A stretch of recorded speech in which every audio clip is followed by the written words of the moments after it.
Terve! Kiitos kaikille Välittäjä-akatemiaan paikalle tulleille, kotona seuranneille ja tietenkin työpaikoillanne. Pekka, kuku.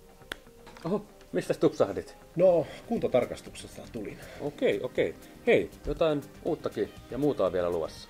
Joo, 1.3. meillä on seuraava Välittäjä-akatemia tulossa webcast-lähetyksenä. Okei, minkä aiheesta teema on odotettavissa? No, meillä on aiheena tällä kertaa pinta-alat, rakennuksen pinta-alat, niiden laskeminen.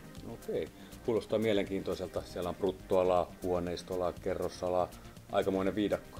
Nimenomaan aikamoinen viidakko ja sen takia tämä koulutus pidetään. Ja tässä on tarkoituksena, että jokainen mukana oleva oppii laskemaan, miten se huoneistoala ensinnäkin määräytyy ja miten se lasketaan. Okei, mistä voi seurata tapahtumaa?